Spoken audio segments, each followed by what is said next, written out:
All right. So, what's going on, Intention Team, my awareness-based training crew, and any of those who might be watching this? So today we're going to talk about barefoot movement, barefoot living, why it's important to transition to being barefoot, to embrace barefoot shoes, and a lot of what I'll cover today is some of the negatives around not being barefoot. So that way you can learn to identify: am I suffering from not moving in a more natural way with my feet on the ground or with barefoot shoes?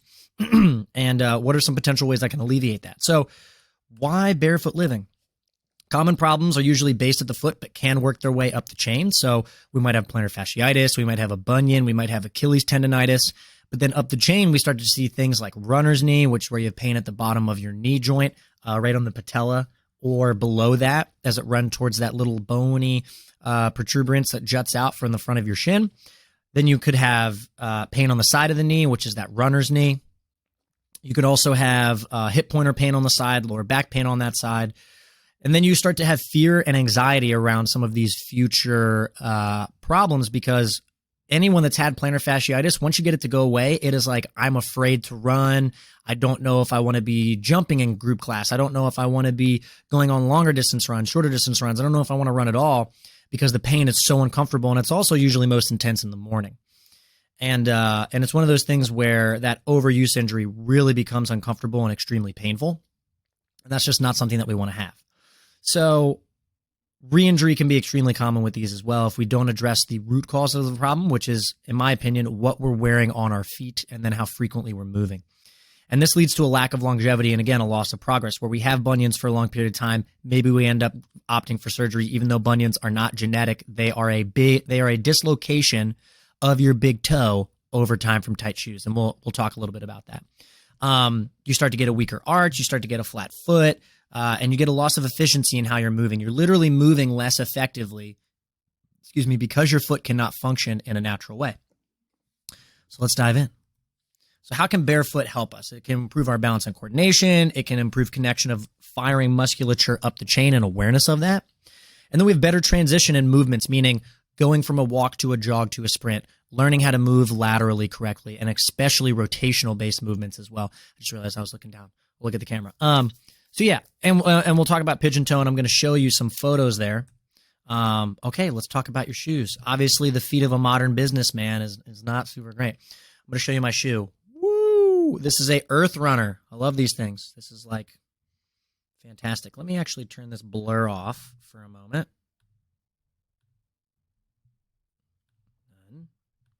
Perfect. So this is a barefoot sandal, and Vivo Barefoot makes good shoes, but this is from a company called Earth Runners, and I really enjoy these guys. So you can see that once it passes the ball of the toe, most shoes go in. You want to widen from the toe box out. So you can see, if I show you here, looking back to the screen, this is a shoe that gets narrow past the ball of the big toe. So what ends up happening is your toe will then take that shape. Your foot will take that shape, and you get that dislocation of the big toe here, which means that's all a bunion is. And that'll have problems down the line. But continuing to talk about the shoe, we want a shoe that's really flat. So the feet of a barefoot runner is going to have a shoe that is flat like this, meaning there's a zero drop. There's no toe spring at the front where the front of the shoe toes up. That's actually highly correlated with plantar fasciitis, because if you have a heel raise and a toe spring, you are stretching the bottom of your foot. And then the result of that is you are constantly lengthening and putting tension on the plantar fascia, which is not a great place to be. And it makes your arch weak, which let's talk about that. There is no arch support here. Think about an arch in nature. If you press down from the top, it is extremely strong. The moment you press up on the bottom from an arch, it is weak. And so if you're wearing a shoe with an arch support, it is weakening your arch, making you need more arch support, i.e. you have to buy orthotics, you have to buy arch support shoes, and you're going to constantly need new things rather than just being able to strengthen your foot. There's a solid heel attachment when it comes to sandals or in a shoe, right? It's not like a thong flip-flop where it's just the front end here, because then you have to hammer toe as you walk, and that, again, messes up the bottom of your feet. And this is kind of what you want to look for here. I don't have a lot of wear on this sandal because it's relatively new for me, but if you look at the bottom of your sandal, you'll be able to see where the wearing on the shoe is, and that'll tell you how you're walking, how you're running, and where potential problems might be. And if you guys want, just send me a photo of the bottom of your shoe. Show me a photo from here, a photo from here. on the inside and then the back, and I'll take a look at it and tell you what I think might be going on as you guys go. So you want to be able to follow this line of action with the big toe right here. What you don't want is for the shoe to restrict your foot movement so you can't be in a good position as you guys go through there. So you see a really thick padded, strong foot here. The toes are nice and displayed. There is this gap. On this other foot, you see really intense, bony push out from the ball of the big toe, and you don't really see that as much here. It's a very thick padding on the foot, and that's what we want. Talking a little bit about how these shoes will affect how you walk and how you run. When you walk, ideally, your heel strikes first. It then goes to the side of the foot and then to the balls of the feet. So that's 1, 2, and 3. And then the very last thing to come off the ground is the ball of your big toe here, because the ball of your big toe is directly connected to your glute. Try this out as an exercise. Stand straight up, lift your toes up, try and squeeze your glutes as hard as you can. See what type of tension you feel. Now, plant your toes into the ground, especially your big toe. Try and engage that same musculature, and you'll immediately have significantly more, not only glute recruitment, but also hamstring recruitment. And if you can keep your hips tucked, you'll even feel your quads and your low abdomen quite a bit as well. Your feet help dictate how you move in your environment. Excuse me. So let's get into some of the other components here when we talk about feet, and I'll end up coming back. But balance and coordination. Don't wear a blindfold, guys. If I wear a thick cushion shoe, it's like if I put a thin blindfold on, then I can't really see super well, but I can kind of see, but I'm probably going to bump into some stuff. Same exact thing with a barefoot shoe. Over time, if I continue to need more and more cushioning, I will become more and more blind, and then I will have worse and worse balance and coordination, and the mobility of my foot won't be really good. It'll become extremely stiff, and I'll need softer shoes, more supportive shoes, because my foot can't do what it's meant to be able to do. So we're cutting off our connection from the outside. For any of you that are really into earthing, that can be a fitting point for you. My favorite thing is essentially you're cutting off a major sensory organ, which your skin is the largest organ in your body, I believe. And the bottom of your foot has so many different sensory inputs there to pick stuff up, whether it's your feet, your hands, your lips are another really big amount. But essentially when it comes to balance and coordination, our hearing, our sight, and our feet play a huge role in that. And we don't want to cut out 1/3 of what we're using really well. So we want to make sure we're aware of being able to transition towards barefoot shoes because of that added benefit to our balance and coordination. You will feel a little bit more off balance initially, but that's kind of like you're just first learning to walk again. There's going to be some balance and coordination, but we're not going to stay crawling our whole life, right? We're going to learn how to walk because that ends up being more efficient over time. Same thing with barefoot shoes. So connection up the chain. It'll teach you to feel your damn muscles. Here's what I mean by that. And we're going to do a toe touch test as well, just to see about that connection. And actually, let's start with the toe touch test. Your feet are flat on the ground. Reach for the ground as if you're doing a forward fold, stretch, pose, whatever you want to call it, and see how far you can get. Now, take a lacrosse ball, roll out the bottom of each foot for a minute. So if you need to, pause the video, go ahead and do that. So now you've unpaused, and I paused in the video for a second. So for those of you who just let it kept running, that was a weird pause. So now you reach forward, touch your toes again, and you should be able to get further. And that's because you have fascia, which connects all of the tissue in the body. It is a matrix of connective tissue between ligaments, tendons. It runs through all of your intercellular matrix. It encases each individual muscle strand and the main muscle and your organs, all of that. And you have a specific strand, in this case, an example, that runs from the balls of your toes all the way up the back of your heel, across the hamstring and calf, across the glute, through the back, through the spine, all the way up, and then comes and attaches to the front of your head right here. So this is where I work with people on the idea of no local problems, no local solutions. You can address the site-specific pain, but you have to look elsewhere. What's affecting that? Your lower back, glutes, and hammies had a better connection because you address potential tension at the bottom of your foot, which normally people have that because they don't wear barefoot shoes that often. When you're able to do that, you will be able to fire better musculature up the chain. So if you've worked with me, you know that when we move barefoot, it helps us recruit different parts of our calf. It helps us recruit different parts of our hamstring and move our glute different ways. And for those of you that might be watching this that I don't work with, yes, I do get that specific with the athletes I train, in the sense of I want you to be able to fire your medial hamstring the same way I want you to be able to fire your lateral hamstring. And I want you to know when each should fire and why. And it's the idea that we always say in functional movement stuff, oh, we're moving as a connection, right? It's a functional movement. It's recruiting lots of muscles. Well, you need to be able to control each part individually and integrated. If we just think, oh, I can integrate it, chances are most of the time, I say this from self-experience, you can't really control a muscle super well. Meaning, sticking with the leg, I'm probably not going to run super great if I don't know what it's like to control my foot, my calf, my tib, my quad, my hamstring, my glute, and my core. If I just think, oh, this is how it should work together, I'll never really know until I learn how to fire them individually and then also help them fire as a group together and get that functional integration piece. So that's going to be something that's really important to consider when we begin moving more barefoot and why it's important. Let's look a little bit at running here.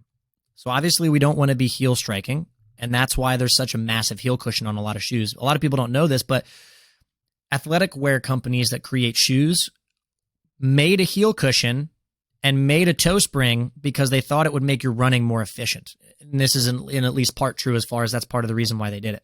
Because if you look at old Nike shoes, they're flat. And then they started to add all the bells and whistles to it, which really jacked people up, unfortunately. Let me actually fix this real quick. I like the blur look, so we'll go back to that. Blur. Okay. So